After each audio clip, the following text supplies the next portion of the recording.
and it will be posted to the Tompkins County website afterwards, later this week. Okay. So I would like to take a moment to introduce myself. My name is Ashley Seagard. I am a personnel assistant with Tompkins County Human Resources. In my role, I am responsible for exam administration, eligible list management, application review and support, as well as many other human resources tasks. I'd also like to take a moment to introduce my co-host today, Cindy Sloan from Tompkins County Workforce. She's a workforce development specialist, and I'm going to pass it over to her. Hi, everyone. Thank you so much for joining us today. We're super excited about this. This is going to be a popular ongoing offering that we're going to have.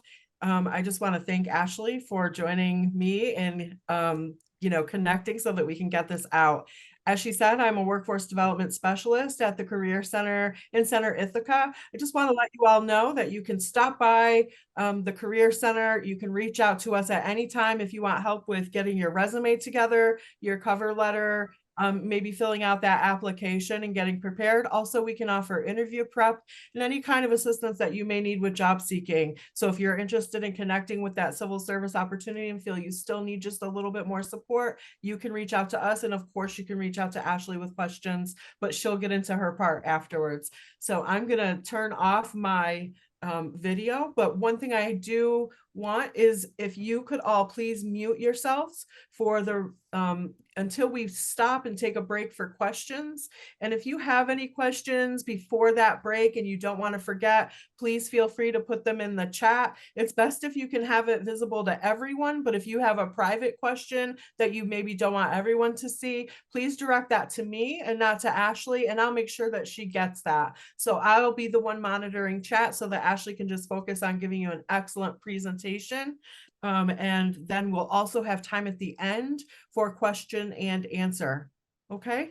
The presentation officially ends at in an hour and a half, but we also might have a little bit of extra information right at the end. So if you stick around, we'll do a little more Q&A basically.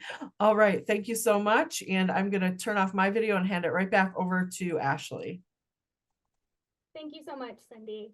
So today, as Cindy mentioned, we're going to cover a lot of information. And if you have questions, feel free to submit them right into the chat. Don't wait for me to stop talking.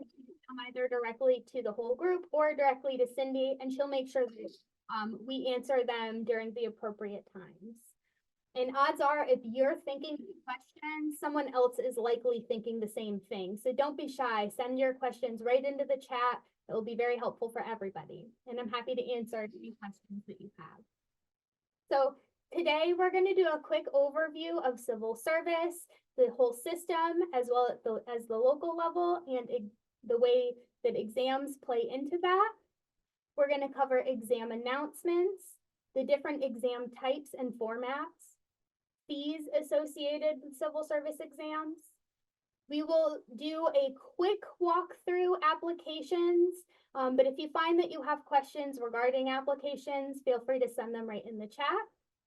Other exam topics that we're going to cover today are special accommodations, cross-filing, alternate test dates, veterans credits. We will touch on provisional appointments today, but we're going to go more in detail on provisional appointments next week in our part 2 of this series. And then lastly, we are going to cover study materials, and I have a really great update on that piece. And I would just like to say, please join us next week for part 2. If you haven't done so already, you do need to register for part 2. The link for today's presentation is not going to work for next week. So if you would like to join us to cover eligible lists, the day of an exam, and any other after exam related items, please register for that webinar. All right. So let's, that went right to the end. Sorry about that. All right, so let's jump right into it. A quick overview of the civil service system. Civil service is a system that is required by the New York State Constitution and is intended to ensure that all public service positions, that's jobs that are paid for by tax dollars are filled by merit and fitness.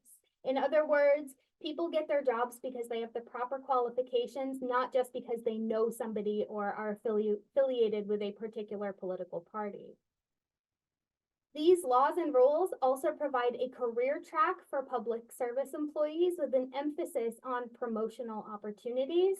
So you won't get stuck in a dead-end job. There is always opportunities for growth within the civil service system. And civil service rules also offer some job protection for public employees.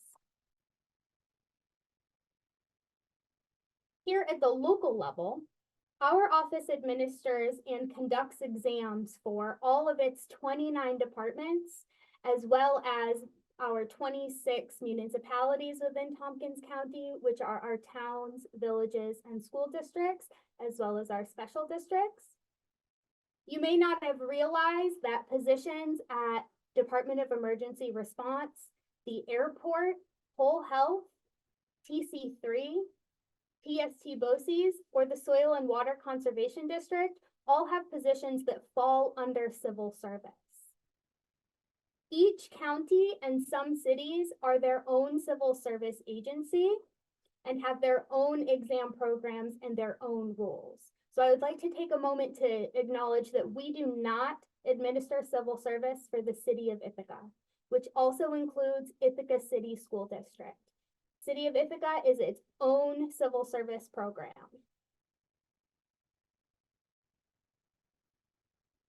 All right, so each position is given a jurisdictional classification, and this classification determines if an exam is required to fill any vacancies. So to break down this classification, which at the end of today's presentation, you will be provided with some materials, and one of those materials is a reference sheet that has these definitions as well as some other definitions on it for you to refer to later on. But to break down these classifications, at the very top, we have open competitive. An open competitive position does have an exam, and it is open to anyone who meets the minimum qualifications of that specific title. Promotional is also a competitive position. There is an exam, but it is only open to certain current employees. This is typically employees who hold a specific lower level title, and they are the only ones eligible for that promotional examination. Non-competitive means that there is no exam. However, there are specific minimum qualifications for the title. Exempt, there is no exam, but the hiring authority determines the qualifications, and these will often read as suggested or preferred qualifications in the minimum qualifications. Labor class, there is no exam, and there are usually no or very low minimum requirements. And unclassified, these positions are not in civil service, and they're usually elected officials or teaching staff. So as you can see, not all jobs require an exam, but most of them do fall in that open competitive or promotional classification. And then each exam is specific to the title. It's specific to the position.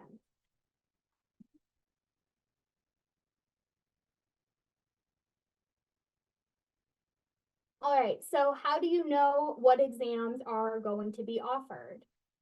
If you want to know what exams are going to be offered, you need to visit our exam page on our website and review the exam announcements. Exam announcements provide you all the information you need for the position, as well as the date of test, the location of any vacancies in that title, the pay range, whether it's full-time or part-time, if there is a residency requirement, which most of our positions do have that residency requirement.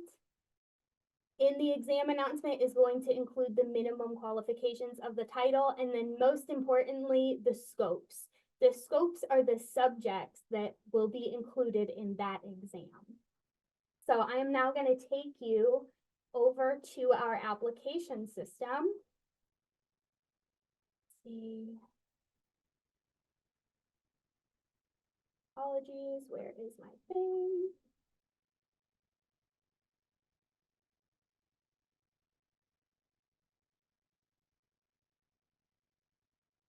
share.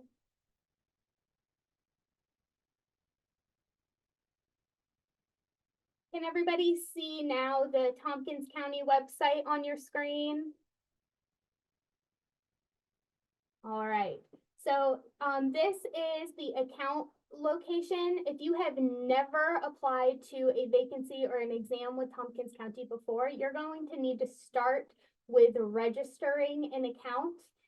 If you aren't sure if you've applied before, but you may have, please reach out to me. I can give you access to your old account if there is one. Our system doesn't really like when there are multiple accounts associated with the same email address, and you could have trouble logging in or getting access to any previous applications you had submitted if you have more than one account. If you do have an account and you do remember your login information, you're going to go ahead and enter that in here. I'm going to log in.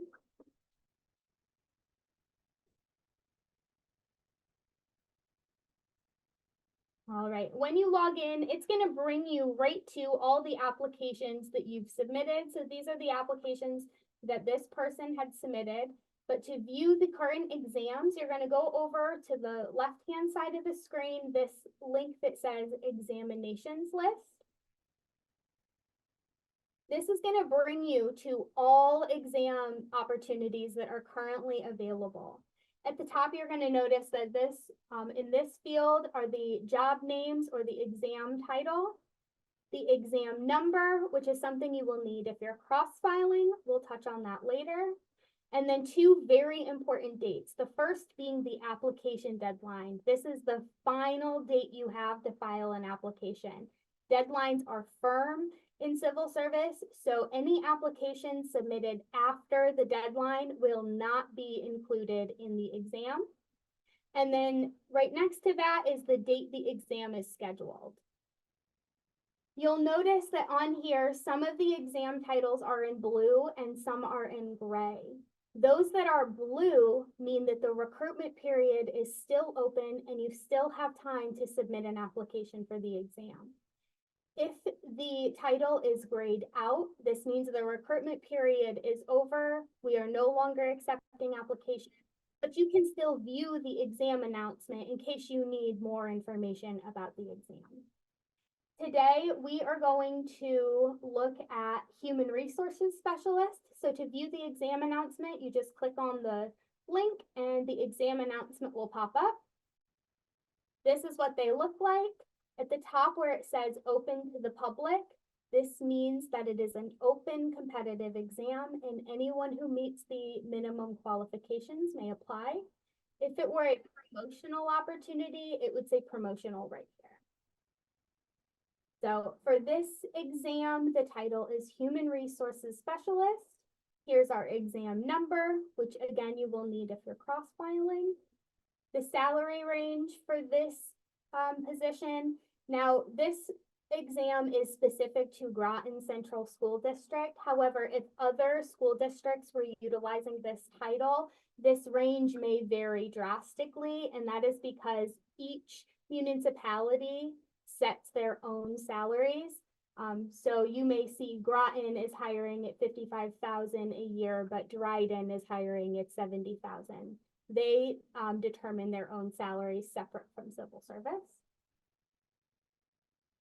Down here, you can see the type of employment. So this list will be used to fill any full-time, part-time, or temporary vacancies. The exam date for this position is April 13th. The issue date is when the exam announcement went online, so when it was posted to our website, and then that final date to file application. So if you're interested in taking this exam, the final deadline is March 1st. And then as you can see, the exam announcement stays up until the day after the exam is held. All right, just below that is our residency statement. If residency was not required for this exam, it would just say simply residency waived. But since residency is required, there's this whole long statement, and this statement actually needs to be updated, but just for your reference, the residency requirement is that you must be a resident of Tompkins County or one of the following counties: Cayuga, Chemung, Cortland, Schuyler, Seneca, and Tioga for at least 1 month prior to submitting your application. So you must meet the residency requirement for 30 days prior to you submitting the application. In 2023, we expanded our residency to include Onondaga and Broome counties. We have been unable to update that in our system. So if you live in Onondaga County or Broome County, you do meet the residency requirement for all of our positions. The other notation in this residency section is that any appointing authority, which are your department heads or your hiring managers, have the ability to restrict a list to Tompkins County residents only. That is covered in section 23-4-A of Civil Service Law.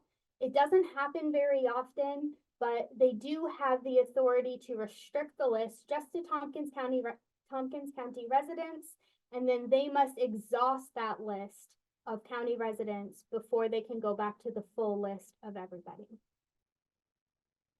Below the residency statement is your calculator statement. This is going to let you know if calculators are prohibited, if they are allowed, or if they are recommended for the exam. Below that is going to be the location of vacancies. There is one vacancy in this title at Groton Central School District. Below that are your minimum qualifications, and you want to make sure you review these carefully, but we'll go into that shortly. Below your minimum qualifications are your distinguishing features of the class, typical work activities, as well as knowledge, skills, and abilities of the position. These 3 sections are pulled directly from the job description. So this section is going to give you a really good idea of typical tasks that are expected of this position, knowledge that is expected of this position, and then other items related to the position, such as supervision, who they report to, and the things that they're responsible for. And then just below that are your scopes. And this is, in my opinion, the most important piece of an exam announcement, because these are the subjects that you will be tested on if you take this exam. So for this test, we've got advising and interacting with others, preparing written material, public personnel administration, and understanding and interpreting written material based on laws, policies, and procedures. This section is really important if you're looking for study guides, and we'll expand on that later in the presentation. Just below that, if the state has prepared a study guide specific to this test, that information will be here. However, unfortunately, the state has a very limited number of study guides that they've prepared, and there is not one specific to this title. So that's that for the exam announcement. If I can get back into share, coming back over to the presentation. All right, and if you want to sign up for notifications for exam announcements, anytime an exam is posted to our website, you would be emailed if you had indicated that you're interested in that type of work. It's broken down by categories, and you can select each category that you're interested in, and you will get an email from us once an exam is announced.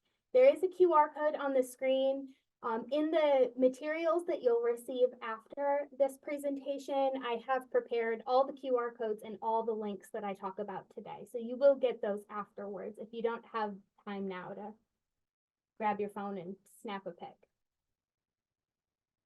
All right, so we're going to move into exam types, and I am going to throw a lot of information at you, and it also tends to get a little jargony. So if you have questions, pop them right in the chat or write them down and save them for later. So as you are preparing to take an exam, it's important to understand the different types of exams and then the formats of each one. So these exam types are broken into two categories: the decentralized exam program and the centralized exam program. Decentralized are exams that are scored locally and scheduled locally. These exams are typically for commonly hired titles or entry-level titles. The decentralized exam program gives us the opportunity to hold exams more frequently, and the results are provided almost immediately after testing. The centralized exams are scheduled and scored by the state. Both of these programs include questions and answer keys that are prepared by the state. However, for the centralized, they schedule and they score. It's completely up to their timeline. For decentralized exams, most of our decentralized exams fall under something called continuous recruitment. Continuous recruitment is for titles that we hire in very frequently. These exams are posted to the website all year long. We collect applications all year long. And then once it is necessary, we pull down the exam posting, conduct the exam, and then a new one goes right back up. For continuous recruitment titles, results are interfiled on the same list. There are two different formats of decentralized exams. The first is a training and experience exam. This is a rating conducted by our office of your work experience, education, and training that is listed in the body of the application. Some titles that fall under this format are emergency medical technician, occupational therapist, paramedic, community health nurse, and social services attorney, plus several others, but those are my most commonly used titles. For multiple choice, there are two different versions of this format that we can offer. The first is a computerized version. This is held in our office during business hours, but the results are provided immediately after testing. It's on a computer, held in our office, and then as soon as you finish with your exam, you get a printout that tells you if you passed or failed and what your score is. We also hold a version that is a written multiple choice test, so that's the Scantron bubble sheet. These are held on a Saturday. They're still scored locally, but they usually take about a week to return results to you. As of today, our decentralized multiple choice exams are all in the written version. We can't do both at the same time. We can only have one version of the exam per list. So if we held more than one version, we would have two lists going on. But we'll get into eligible lists next week. Some titles in the decentralized multiple choice format are administrative assistant levels 1, 2, and 3, library clerk, account clerk typist, custodian, and water treatment plant operator, plus many others. For the decentralized program, candidates may take these exams once per testing period, which our testing periods are January through June, and then again from July through December, which would be a maximum of 2 times per year. So you could take the administrative assistant level 1 exam in February and then again in July. And you will have 2 scores on the list, but we will unpack that next week. For the centralized exams, most of our titles fall under the centralized program. And I just want to take a moment to mention that COVID disrupted many things in our world, including the civil service program, and it created a very large backlog of exams. This means that some titles that we had ordered maybe a year or 2 still going on without an exam. The state has made a concerted effort to catch up on that backlog while interfiling new exams. So the state will schedule any exams that we order as they're able to. For centralized exams, There are still two formats. The first is a training and experience exam. This is an online rating through the New York State Civil Service website. It looks and feels like another application that you're filling out. Just by meeting the minimum qualifications of a training and experience exam, you will automatically get granted a passing score of 70, and you may earn additional credit for any education, training, or relevant experience that you may have. If you are signed up for a centralized training and experience exam, I've got two tips for you. The first is to be as thorough and descriptive as possible. Include all trainings, certifications, licensure, any continuing education credits. Put everything you've got into that questionnaire and let the state decide if it's worthy of extra credit. And then the other tip I have is to save a copy of your submission in a Word document, in an email, somewhere on your local computer, because once you submit it to the state, we can no longer access it. Some titles that fall under the training and experience centralized program are library assistant, corrections officer, and librarians 1, 2, and 3. I will expand a little bit on the centralized training and experience exams towards the end of the presentation, so please stick around. The other format for centralized exams are multiple choice exams. These exams are written multiple choice exams, and they're held on a Saturday. Titles are assigned a series, and then exams within that series are held on the same day across the state. So for example, we could be holding an exam for administrative coordinator, and Cortland County could be holding an exam for administrative assistant level 4. The city of Ithaca could be holding an exam for secretary, and they're all under the same series. Most of our titles fall under the centralized multiple choice program. Here I've listed a couple of titles that I am either actively recruiting for or will be posted to our website within the next week or two. They include financial investigator, administrative coordinator, highway crew supervisor, criminal investigator, and then circling back to that human resources specialist. These exams are scheduled by the state and are subject to the state's master schedule. Some of these exams are held every year, some of them are held twice annually, and then some are held periodically as needed. And sometimes the state will hold on to a series until enough agencies need the exam, which is why you see some tests not being scheduled for a year or two. Exam fees. We cover the cost of exam materials, so there is no charge for Tompkins County applications or exams.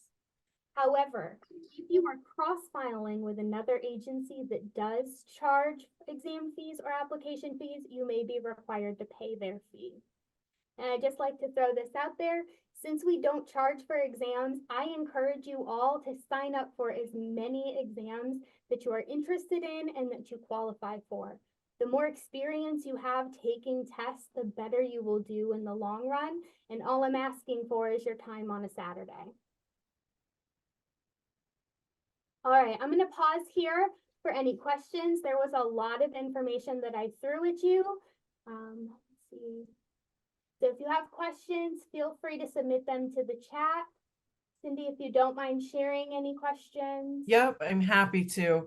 One question that I have is, what are acceptable ways to prove residency, and is being a registered voter sufficient?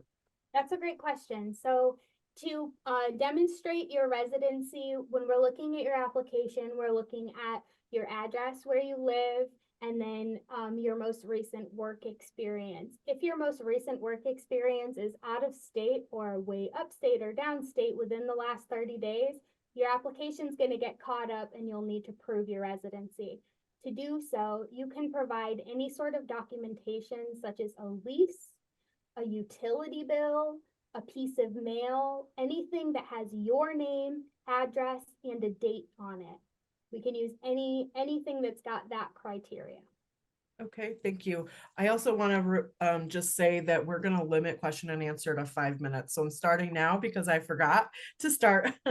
Another question we have in the exams, will there be a penalty for wrong answers? Oh, that's another great question. There is not a penalty. You don't lose points if you answer a question incorrectly. Your exam is scored based off of all the answers you got correctly. And it is on a band, but we will expand on scores later next week. So join us next week for that. Okay.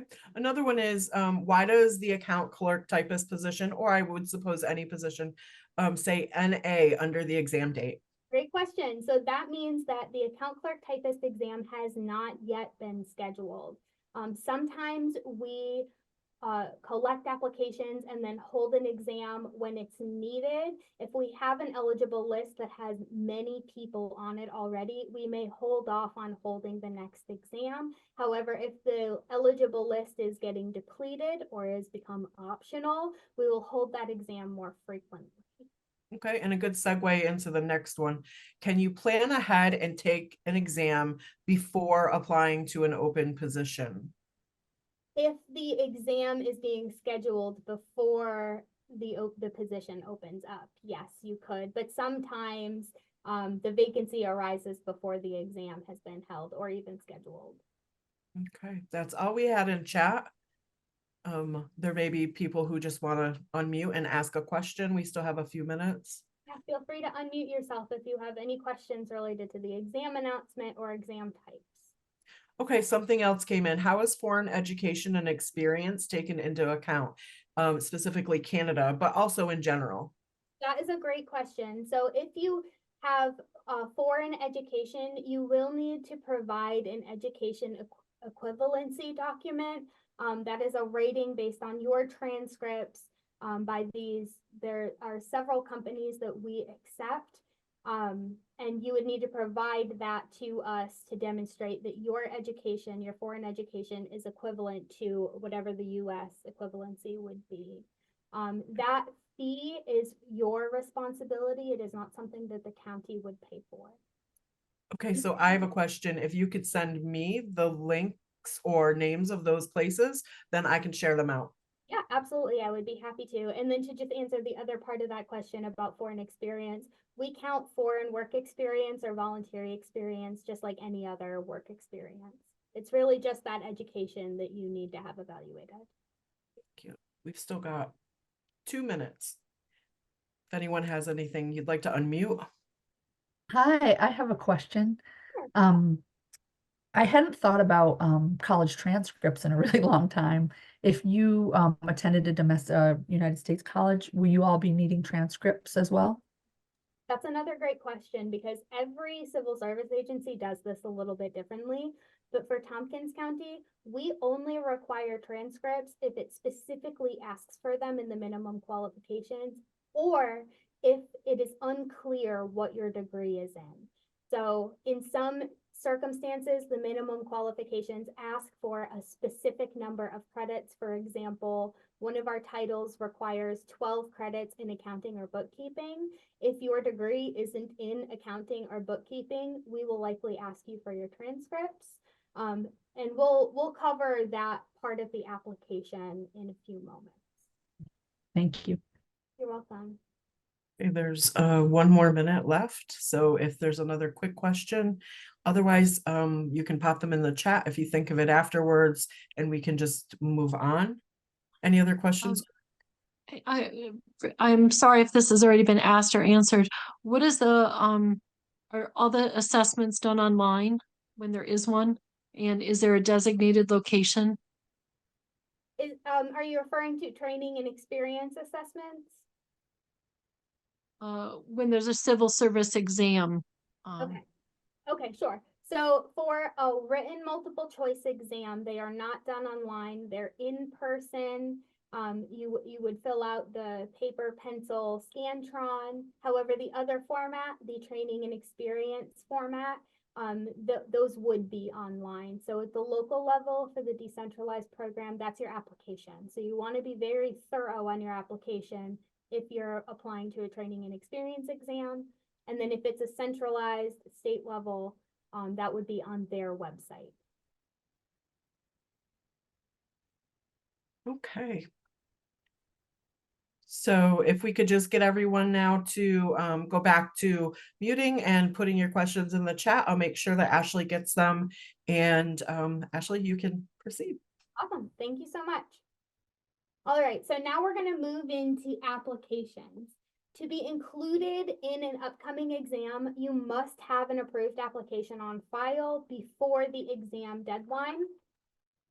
If you have an approved application on file for a vacancy in the same title as the exam, you will be notified when the exam is announced, and you'll receive something called an update letter from our system. This is going to let you know that the exam has been announced, when the deadline is, and instructions to resubmit or update your application. So I am now going to bring us back over to our application system. Hopefully everybody can see that. All right, so to submit an application for an exam, you're going to find the exam title that you're looking for. Today, we're going to apply to the Human Resources Specialist. These titles are listed in alphabetical order, so you're just going to go all the way down to H. You're going to go all the way over to the right and find this gray apply button, and clicking that is going to start the process. Before your application is opened, you are going to be shown the minimum qualifications. It's important that you take note of these minimum qualifications, read them thoroughly, and I recommend either copying them down on another piece of paper or printing them out for when you're completing your work experience. So for this position, minimum qualification A, the qualifier A requires a bachelor's degree and 2 years full-time or the equivalent part-time or volunteer experience, processing a variety of personnel transactions related to employment applications, employee salary, and employee benefits programs such as health insurance, dental insurance, retirement systems, any leaves provisions such as workers' compensation or unemployment. I would like to note that all of our minimum qualifications have multiple qualifiers. So if you don't have a bachelor's degree, that's okay. Move on down to the next one. The next qualifier is an associate's degree and 4 years of experience. Qualifier C is high school graduation and 6 years of experience. In some of our titles, you might only see an A or B qualifier, but if they have this one has a D, but if it has a combination of education, training, and experience, and high school is not listed there, it will still count. We will just add on additional years of experience as a qualifier. So again, make sure that you read through these minimum qualifications carefully, because you do have to attest whether you meet them or not. If you do, you'll click yes. If you don't, you'll click no. If you click no, your application stops right there. You will not be able to move forward. And I would just like to note that sometimes you work in an agency that you may have completed duties or tasks that are related to the minimum qualifications, but your title doesn't necessarily align.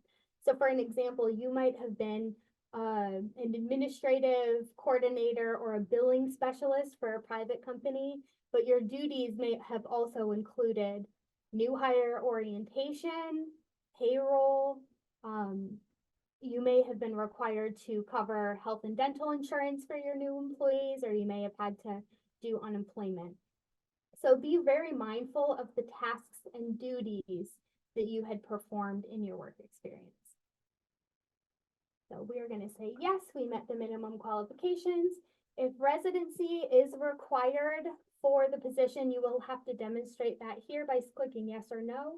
And again, if you live in Broome County or Onondaga County, you do meet the minimum the residency requirement, sorry. And so you may click yes.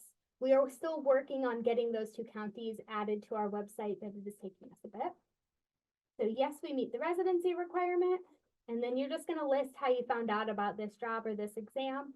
And I'm going to click Tompkins County website. Then you're going to click submit and continue. Once you click this button, your application has started. And at the top, you can see all these different tabs. The first one is your general information, education, license certification, and you can click on any of these tabs to just go right to them. If you have applied to exams or vacancies on our website before, all of your information from your previous application is going to pull forward. So for this person, all their information is pulled forward. You don't need to re-enter this in for every application that you submit. If your residence address is the same as your mailing address, you'll just click this box, fill in the required fields here. And then I'd like to note that our online application system is really built for computers or laptops. It is not mobile device friendly. So if you're trying to complete your application on a phone or a tablet, you're going to find that these yes/no questions that you are required to answer, it's going to cut off all the no's, and you won't even be able to select them. So if you don't have access to a computer or a laptop, you could go to one of your local libraries. You could stop by Workforce New York. They can assist you with completing your application, or you could make an appointment with our office downtown. We have many extra computers for this specific purpose. And all of our applications are online. We do not accept paper applications at this time. So you're going to take a moment to answer these yes/no questions, and then click save and continue to move on to your next section. We don't have time today to walk through each section, so I'm just going to touch on the ones that I get the most questions about. So that first one is those yes/no questions. Again, if you're using a mobile device, you're not going to be able to select no for any of those questions. The other is the work experience section. So here I'd just like to say that the responsibility to demonstrate that you meet the minimum qualifications is on the applicant. It is not on the reviewer to guess or assume that you meet the minimum qualifications. The applicant must clearly demonstrate. So again, refer to those minimum qualifications and think about your duties and the tasks that you completed and make sure that you list them here. When you're filling this out, be sure to be as specific as possible on your duties and avoid using umbrella terms. So for example, for this human resources specialist, we had an applicant who listed that they were in charge of staffing. Now for staffing, they likely covered orientation, applications, workers' compensation, but they didn't clearly convey that. So their application got tripped up. So again, avoid using those umbrella terms. Another recommendation that I have for you as you're filling out your application is that if you held multiple titles within the same organization or company, break those up into different work experience sections based on each title. This will give us a clear idea of what duties were associated with each title, and it also shows that you have progressive growth in your work experience. Please list the required fields, but you'll notice that the name of supervisor and contact number are not required, and that is because we do not contact your former employers based off of your application. If references are required, that will be the appointing authority or department head's responsibility. So that is that for work experience. Break it down, listing your employed from and to dates, and then listing your duties. Back up to the top. For files, you may attach a cover letter or resume, but I would like you to know that our office is prohibited by civil service law to review resumes. We may only review what you include in the body of the application. So if you put in your work experience C resume, your application will not move forward. We can only evaluate what to include in your application. Some appointing authorities ask for cover letters and resumes. You may put them on there if you'd like, but we will not be reviewing them. The other thing about this file section is that the format must be in PDF or one of these image formats as well. And if you find that you're having trouble getting your attachments loaded to your application, you can email them to our office and we will add them to your application for you. And then lastly, at the very end, section 8, this is where you're going to indicate what agencies you want to work for. If there are specific locations that you're interested in working for, such as Groton School District or the town of Groton, you'll list those here. I'm going to click that I want to be considered for all agencies. You'll need to list which employment type you prefer. And then this contact preference. This is the most important piece on this page. You may choose to receive correspondence from us via email, postal mail, or both. I highly recommend that you select both email and postal mail. And the reason is because correspondence that comes to you for any exams or any vacancies come automated through our system, and they generally include this very lengthy link that gets caught up in email algorithms and gets flagged as spam or junk. So if you're selecting email only, you need to be mindful of your spam and junk folders so that you don't miss any communication. If you select email or postal mail, you'll receive them both ways. You'll get an email and then a few days later you will get a physical copy in the mail. In the next section, you just have to attest that you will support and abide by the New York State Constitution as well as the United States Constitution. And then the affirmation and release, this just means that you have filled out your application to the best of your knowledge and you did not intentionally lie or perjure on the application. If you don't click these two boxes, you won't be able to move forward. And oftentimes I get questions from candidates who are like, everything's on my application. I don't know why I can't submit it, and it's because these two boxes aren't checked. Once you're done, you're going to click Save and Finish Later, or Save and Submit Application. But if you need to go back to change something, you can always save and finish later and come back to it. So I'm ready to submit this application. So I've completed that section, and you will receive an email from the system letting you know that your application was successfully submitted. And then you can go back to view your applications by clicking on this link.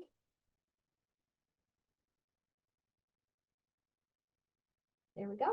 And then it'll show a status of complete. On your reference sheet that you will receive after today's presentation, I broke down what each one of these statuses means so you have a better understanding of what this means. But I'm going to cover the ones that we get the most questions on. So first, if your status is blue and says complete, that means that your application has been submitted, but it is pending review. If your application is approved and it's for an exam, then you're all set for the test. You will just wait to hear from us for your admission letter. If it's approved for a vacancy, that means that your application has been forwarded onto the hiring department and they will reach out to schedule interviews. And then the other one that I get a lot of questions on is this no-show. This is the most jarring tag for our candidates, and it's just our way of demonstrating who tested and who did not show up for the exam, and no one outside our office and you can view this tag. So nobody sees this except for you and me. And then I'm going to cover the incomplete in my slides. So we're going to go ahead and go back to the slideshow.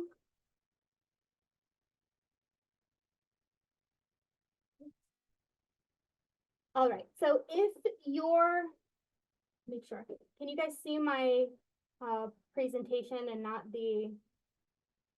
Yes. Okay, perfect, thank you. All right, so if your application has got that red incomplete tag on it, that means one of two things. Either first, more information is needed. If that is the case, you will be sent a letter from our office indicating the specific information that we're looking for your application. Sometimes this could be a copy of your transcripts to demonstrate your degree. This could be your work experience is really close to meeting the minimum qualifications, but we would like for you to expand on your duties.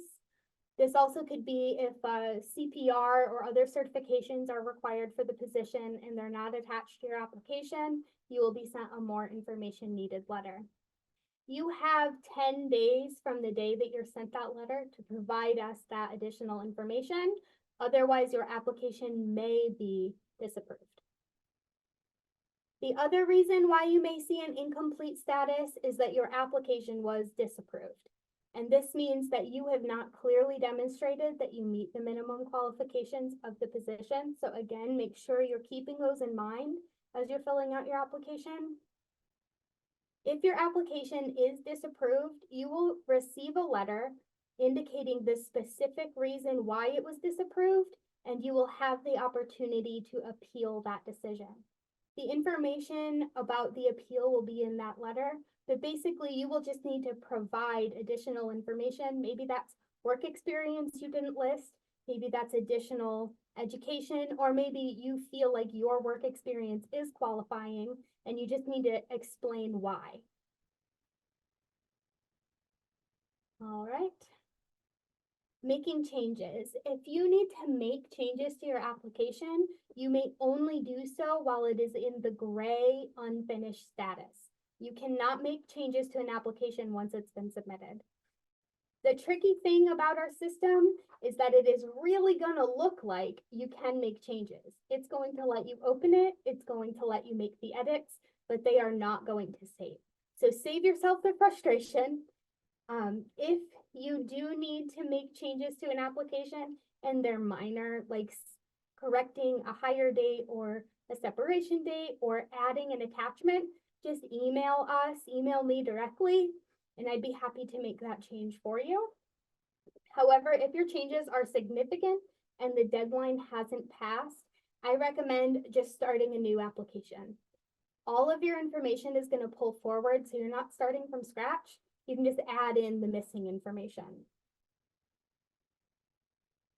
If the deadline has passed and you need to make significant changes, you will need to email someone in our office and they can assist you with that. All right, so that was, oh, I did it again. Oops, sorry guys. All right, that was a lot of information I just threw at you. So if we'll take 5 minutes now to take any questions related to applications. Okay, I do have a couple of questions in the chat. Let me start the timer. Okay, what is the benefit of attaching a cover letter and or resume? That's a great question. So if you want to attach a cover letter or resume, that would be specific for the hiring manager or the appointing authority if you want them to see that information. Sometimes they ask for it, but it is not required if it's not included in the minimum qualification. Like I said earlier, our office is prohibited from evaluating those items, so we don't even look at them. Okay, and then another question, I do think you just answered it, but I just want to make sure that the answer's clear. Does one need to re-enter all your information each time you submit an application, or does some information stay in your online file? Good question. So all of your information should pull forward to any new application that you create. However, if you're in a situation where you know you've applied before and your information is not pulling forward, it could mean one of two things. The first is that you have more than one account in our system and you're logged into an account that you did not submit applications for. The other is a tricky caveat with our system, which is if you had let an application expire, your next application may not pull forward. If that's the case for you, contact me and I can clean it up really quickly. Okay, and then another question is, applications request the name of a person's supervisor and their phone number. This is optional, but if someone does opt to supply this information, can their supervisor be contacted? They will not be contacted by our office, and any appointing authority or hiring department will likely ask you for separate references. Okay. I have a question. If I fill out an online application and then I apply for a job that has different requirements, the information that's pulled forward, is that editable Yes, so that I can meet the qualifications for the new application? yes, that's a great question. So once you submit your application, you can't make changes to it, but once you start a new application, you may make any changes you want. So if you want to tailor your work experience to be more specific to the minimum qualifications, which I encourage, you may do so on your new application, but you cannot change your old one.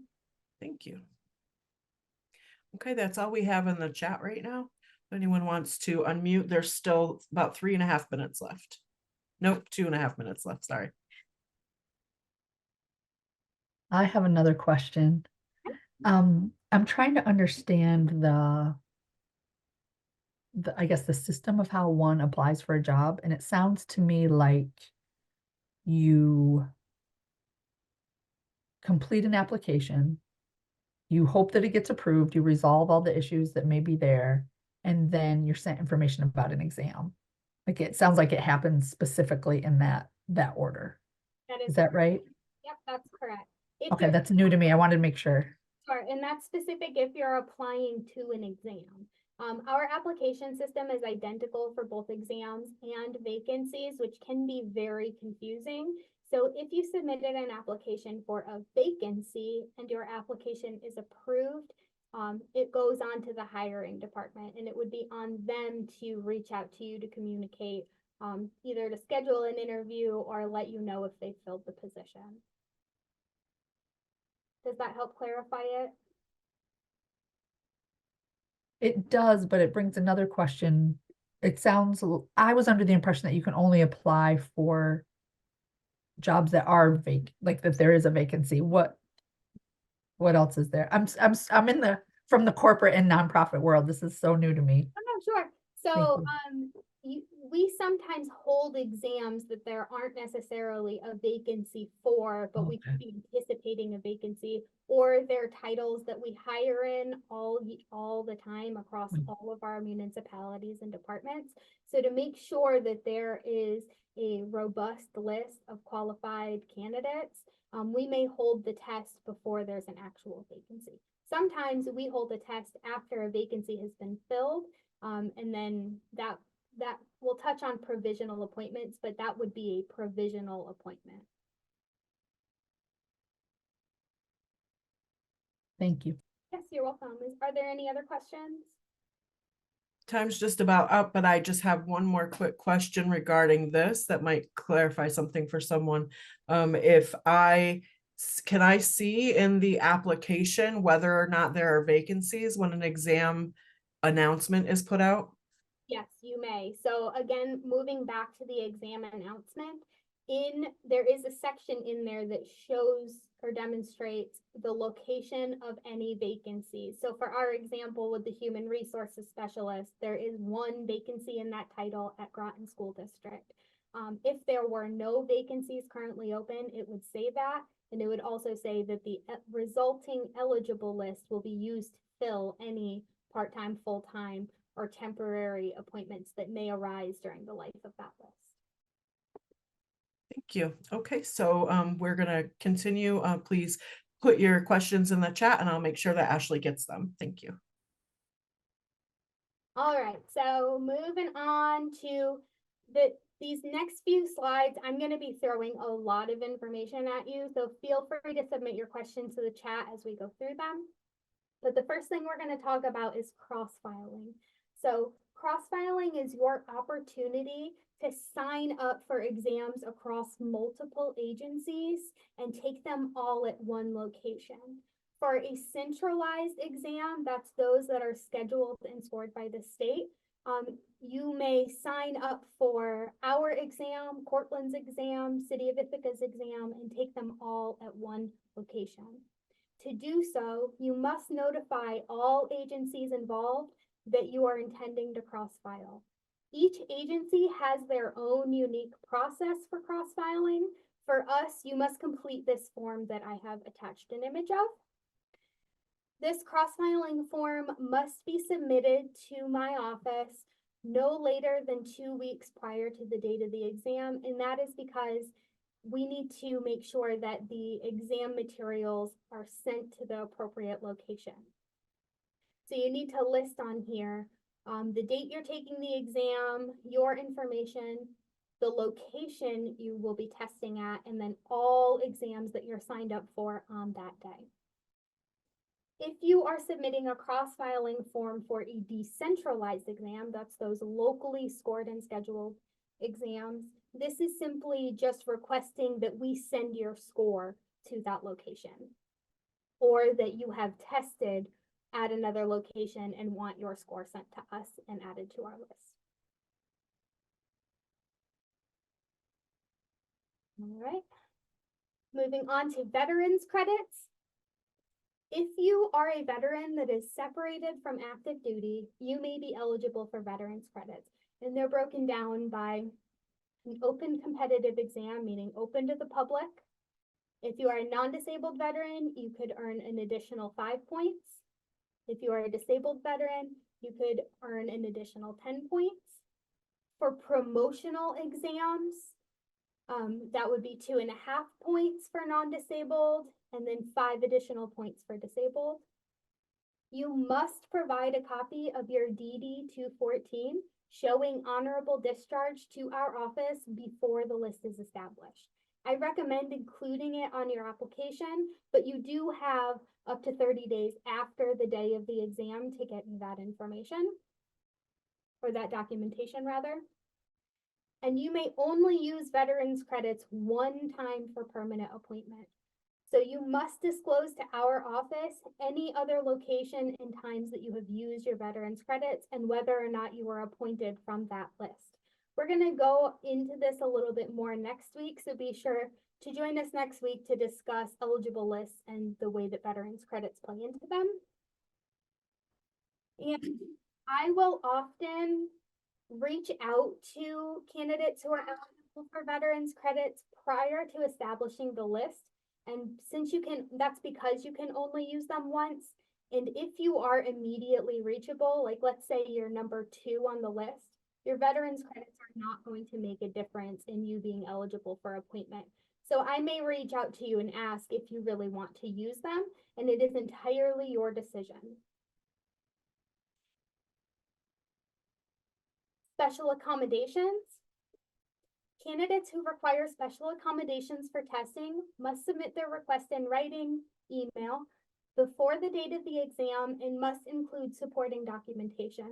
There is a section on the application where you can indicate your special accommodations, which I encourage you to do so, but you will also need to provide that supporting documentation on your application. These are for candidates who have a need for special accommodations, not that they just want additional time, they have a need for it.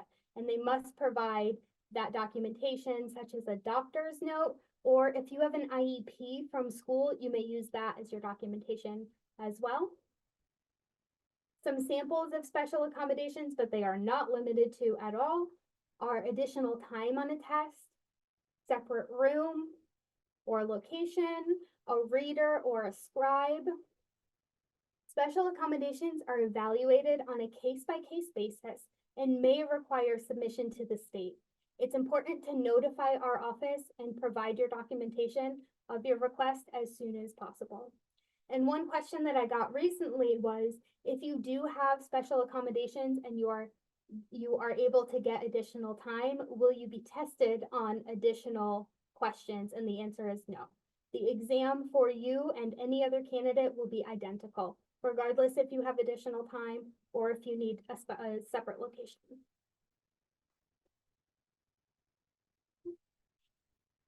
Next, we've got alternate test dates. Candidates may request an alternate test date for qualifying reasons. Some of those could include you are COVID positive, you are not feeling well. We don't want you to attend a test if you're sick. If you have a prepaid for vacation scheduled or an event that you paid for, you may request an alternate test date. And then the number one is that if you are scheduled to work on the day of an exam, you may request an alternate test date. Requests are evaluated again on a case-by-case basis and must be submitted before the exam or the day of if you're sick. And you must supply some sort of supporting documentation for that. So if you're not feeling well, call your doctor and see if you can get an out of work note or a note specific that you cannot attend the exam. If you are scheduled to work the day of an exam, either a copy of your schedule or a note from your supervisor stating that you are scheduled to work during the time the exam is held is acceptable. And then if you have a pre-planned vacation, copies of your travel arrangements would work as well.